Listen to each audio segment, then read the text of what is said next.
YouTube, what's going on? Coming to you with another video.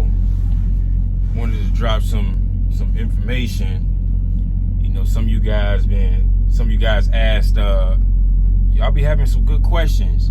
You know, there was one particular question somebody asked about a post I had in the community section a while. I think it was about last week when I ran that load for $1,000 on 78 miles.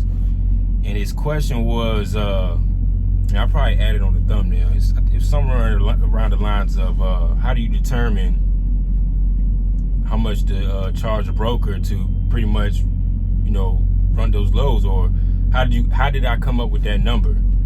You know, and I said $1,000 on 78 miles is reasonable. And the reason why I said that was because, for one, you got to factor in the time, which it was a day holdover. Number two, you got to factor in it's a reefer. And then number three, you have to factor in they wanted the driver to be tanker endorsed.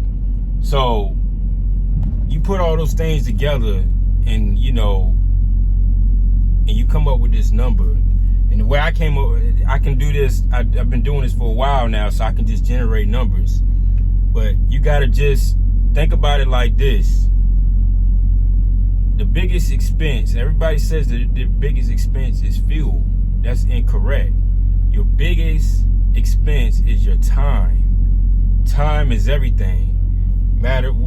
Time to deliver the load, time to pick up the load, time to hold over the load. You know, you're taking away from time from being away from home, or whatever you got to do outside of the truck. Everything revolves around time, and you have to factor these numbers in. Another thing is, I'm speaking on reefer, because the numbers are going to be different for dry van, flatbed, anything else. You have to factor in also the fact that maintenance costs.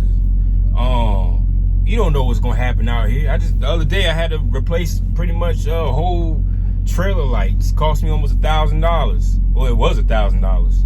I think the other day I had a blown tire that came out of nowhere. Things happen. I might not talk about them a lot on YouTube, but I'm still, you know, I still get things happening to me as well. You know, in drivers and stuff like that. I got a lot of equipment. So, you know, stuff you gotta be smart about some of this stuff y'all doing out here. This is why I talk about, you know, hauling stuff for $500, $400. I probably would never do that, ever. I don't think I ever did that. I'm not cranking my truck for nothing. You know, I done loads for like $600, but if it was $600, I was only going 10 miles. 10 miles, 10, 20 miles at the max. But y'all got to factor in new tires cost $500 plus. Michelin steer tires $600 plus. You know what I'm saying? Things cost money out here, and it's not getting better. It's only going up. Parts. You're not even thinking about diagnostic fees. You're not thinking about roll calls. Like I said, that roll call I had last weekend was $220 an hour. I said, what's that about? He's like, oh, that's the weekend rate. I'm like, oh, okay. The weekend rate, okay. $220 an hour, minimum 2 hours. So you got to factor in stuff like that. And y'all might think, I don't think I'm greedy. I'm not. I'm far from greedy. I'm fair. You got to start learning this stuff. It's real out here. This is not a game. I'm not out here playing around. I'm not out here trying to ride around, look good in the truck. I'm out here running a business, trying to make money. That's what you're supposed to do when you got a business.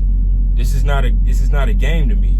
You know what I'm saying? And if they don't want to do it for your price, then keep it moving. But don't settle. Don't settle. And never take a load just to say you got a load. That's another thing y'all got to stop doing that. Another thing y'all got to stop doing is throw this $2 a mile out the window. I don't know where that standard came from. But that's you need to throw that out the window. That's not everybody's operating cost, and that's not a profit margin for everybody either. Everybody's going to have different profit margins. Everybody's operation cost is going to be different as well. You got to do your own numbers. to figure out your operation costs, and then you add some in for profit, or add a lot in, or whatever, however you want to do it.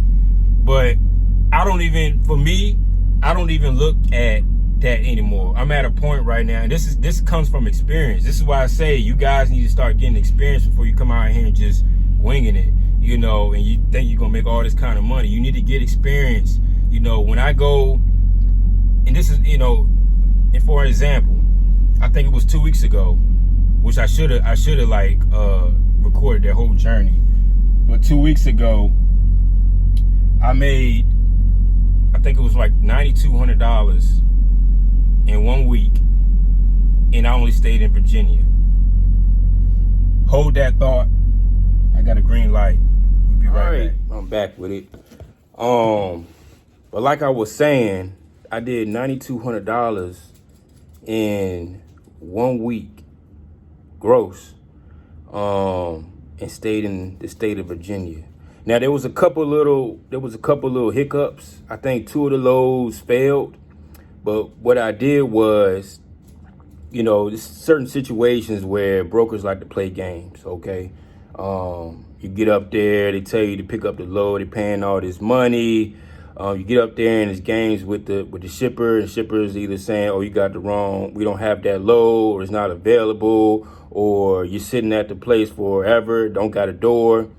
Stuff like that happens. So, I think one of the issues was didn't have the correct pickup number, or the pickup number was invalid or something like that. And I left. And then there was another issue where a broker had me go up there. I sat there for about 2 hours, 3 hours, I think 2 or 3 hours. They didn't give me a door. I called the broker. He's not answering the phone, not answering text messages. So I left. Stuff like that happens, but I'm not about to be playing with none of those brokers. I'm not about to be playing games with the shippers. I'm quick to leave a location if I feel that I'm gonna be sitting there forever, and especially if a broker or a person that I'm trying to contact is not answering the phone. I feel that's very unprofessional. So I make my adjustments based off of that. But it's very doable. So you don't have to go east or west to make all this money. This comes with, like I said earlier in the video, this comes with experience. I go to the same places. I know where some of these places, this also comes with knowing the places, and also knowing how long it's going to take, understanding how long you're going to be there and stuff like that. I've been to a lot of the same places. You have to master where you run at, so you can understand how to negotiate when a broker's calling your phone without doing the math. When the broker call your phone, he's like, "Hey, I got this load going from here to here. What you need to run this?" You don't gotta, get on the calculator and figure it out. You can automatically throw a number out there. That comes with experience. It doesn't happen overnight.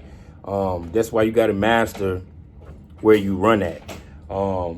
And everybody knows I stay on the East Coast. Me as a driver, I don't leave Virginia. There might be occasions where I might step out a little bit, but it's it's going to be the borderline. Because I got to get back to the house. I got a lot of other stuff I got to do, payroll and, drivers. I got to get on my laptop. I can do it on a laptop at home, but laptop on a truck, but I want to be the comfort at my home and be able to do some of the things I need to do. I got to do a lot of, like right now, hiring drivers, calling drivers and stuff like that. So, I made this video because there was people ask these questions, or how do you determine how to negotiate some of these rates. But like I said, and I said this plenty of times in previous videos, that came with experience. And this is, reefer. I don't flip around and do other divisions like flatbed or drive-in. I don't even want anything to do with none of that stuff. You stay focused on one division. You got to master it, so you can start understanding these these rates. But that's what it is. So negotiating and talking to brokers, understanding the broker lingo, that all comes with experience. So if y'all got any questions, you want, understand it a little bit better, or if you just totally lost out here, hit me up, call me Cooley, 804@gmail.com. That's how you can reach me. I usually respond pretty quick. But that's pretty much it, man. I'll catch you on the next video.